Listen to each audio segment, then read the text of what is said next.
Monsieur Abdoulaye Telisso, responsable communication de l'AGEP, l'association guinéenne des écoles privées. Monsieur So, bonjour. Bonjour Monsieur Diallo, bonjour à votre équipe et bonjour à vos millions d'auditeurs. Bienvenue dans cette émission Talibé Bari. Monsieur So, d'entrée, c'est quoi la dictée PGL?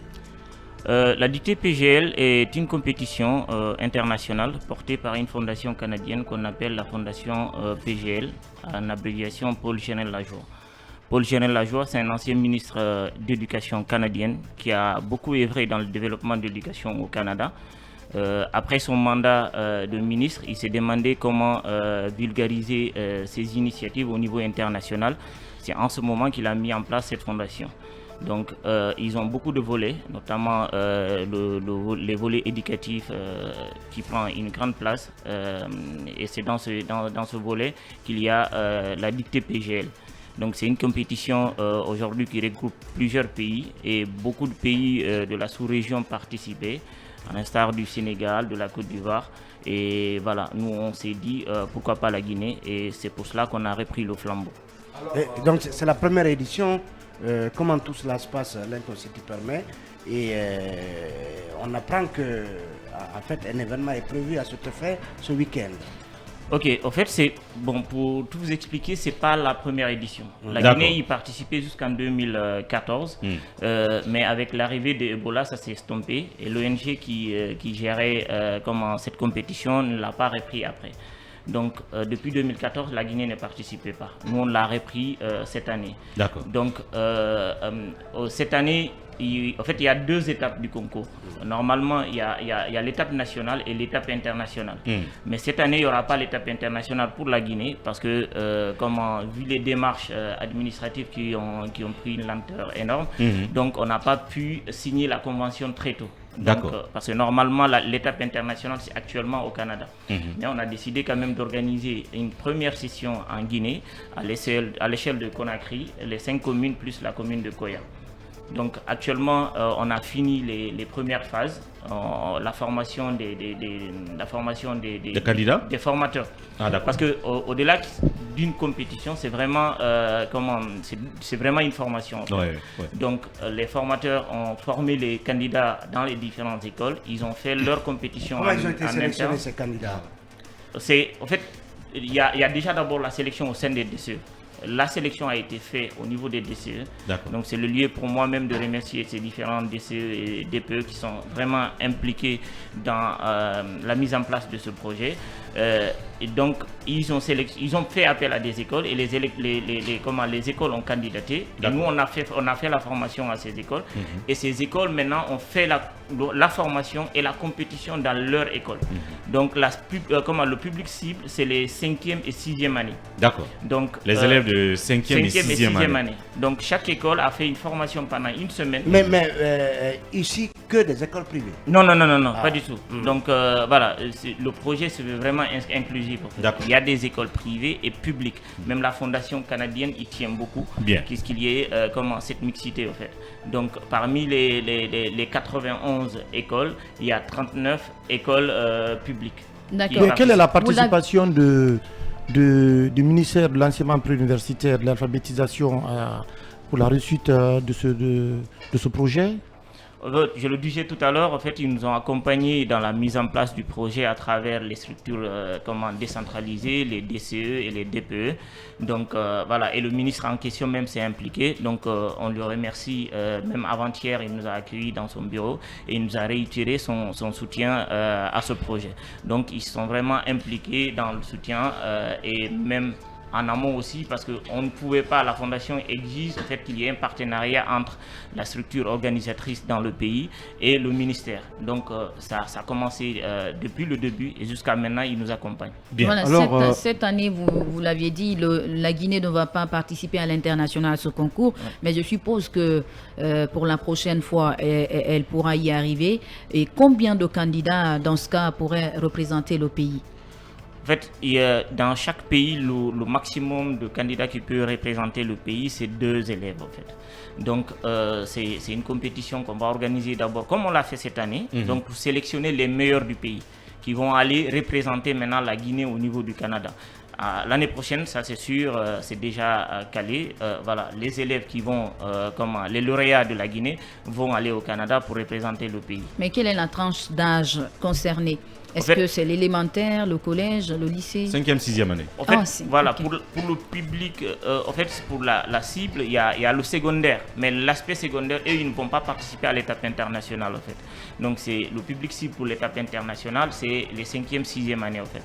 Mais franchement, quand on voit les outils que les Canadiens nous envoient pour préparer la compétition, c'est vraiment un outil qu'on peut utiliser, par exemple au niveau primaire, qu'on peut utiliser de la première jusqu'en 6e année parce que c'est vraiment instructif. Il donne des types de dictées, des modèles de correction. Donc on peut officiellement intégrer au support pédagogique pour même le système éducatif guinéen. Exactement.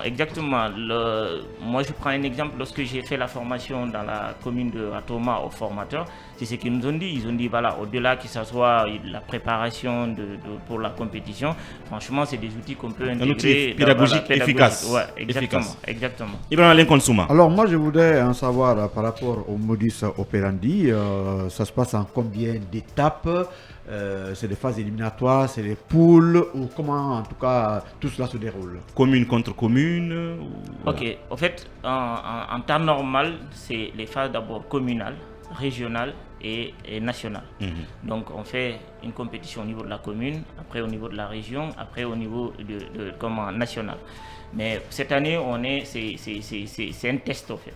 Donc on a décidé d'organiser dans le Grand Conakry avec la commune de Koya. Donc cette année, déjà d'abord, toutes les écoles nous ont envoyé leurs candidats. Donc demain, c'est ces 91 écoles à travers leurs candidats qui vont compétir en fait. Ça sera où? Ça sera à l'université Gamal Abdel Nasser de Conakry, à l'amphithéâtre AD. D'accord. Donc voilà, ils vont compétir. Il y a une première phase, la dictée, ils vont corriger en fait. Il y a une double correction. À l'issue de ça, on va voir s'il y a un seul gagnant. Il sera déclaré vainqueur. Donc il y aura 3 prix, le premier, le deuxième et le troisième. Donc maintenant, s'il y a plusieurs gagnants, il y a une seconde dictée pour ces gagnants en fait pour les départager. Oui, mais combien au total compétiront au départ? Au départ, il y a 91 candidats. Et qu'est-ce qui est prévu pour les différents gagnants? En fait, il y a des prix qui sont prévus pour les différents gagnants. Donc, il y a 2 millions pour un chèque de 2 millions, c'est sous forme de bourse pour le premier. Et le deuxième, un chèque de 1,5 million. Le troisième, 1 million. Bon, accompagné des livres et aussi des trophées. Et donc, ce sont ces deux-là, les 3 gagnants. Les 2 premiers, vous les maintiendrez pour l'international en 2024, c'est ça parce que c'est important. Non, l'année prochaine... On va réorganiser. Voilà, on va recommencer. Là, okay. Bon, ils pourront être candidats s'ils sont, par exemple, celui-ci, c'est un élève de la 5e année. L'année prochaine, il pourra postuler pour parce que les gagnants de cette année, supposons qu'ils ont gagné.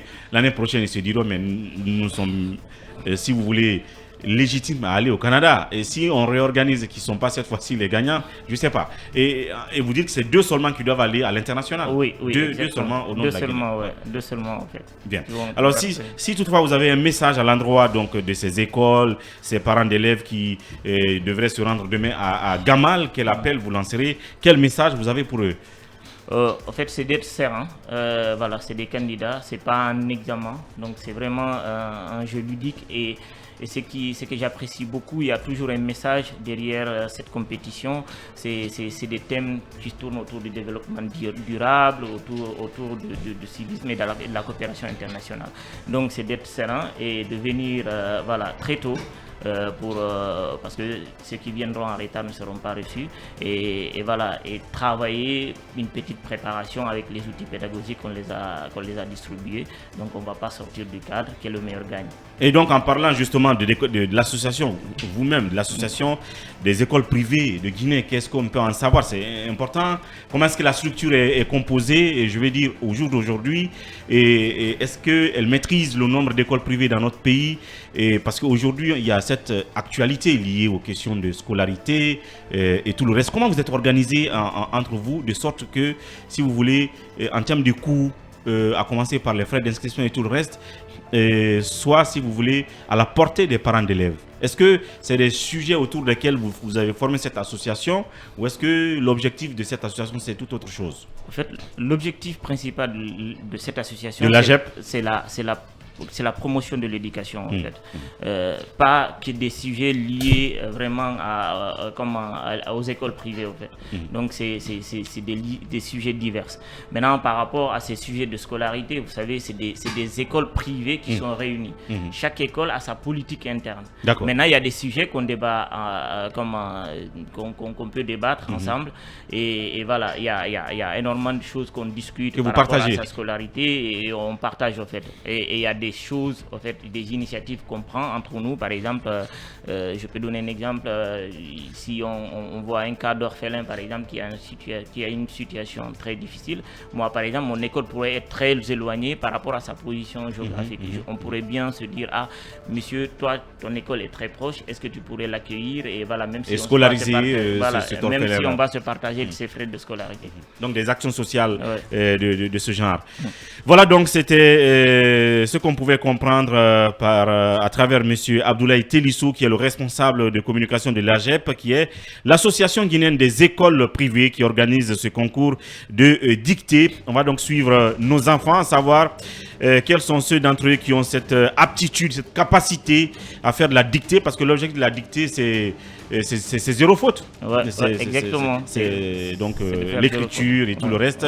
C'est important donc de former nos enfants à cela aujourd'hui, parce que c'est effectivement un exercice qui est beaucoup délaissé, puisque à l'ère des téléphones, à l'ère de l'ordinateur, où il y a de l'automatisme à corriger les fautes et tout le reste, même nous adultes, on est tellement habitués à cette facilité que les machines fassent tout à notre place. Cet exercice est à saluer. Merci M. Sow d'être passé. Merci à beaucoup. Vous, et merci vraiment à Fréquence, au groupe Fréquence Média, franchement, qui nous a accompagnés, je vais le dire, à l'antenne gratuitement.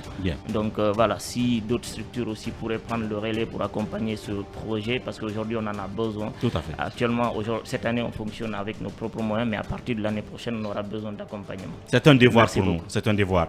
Merci à toute l'équipe ici en studio. Merci à celle qui est derrière la baie vitrée, Tidiane et Ibrahim Silla. Demain vous retrouverez justement Mirador Mix, Mirador du samedi, et puis le lundi la reprise avec l'influenceur ouest-africain Aboubacar Diallo. D'ici là, prenez bien soin de vous et au revoir.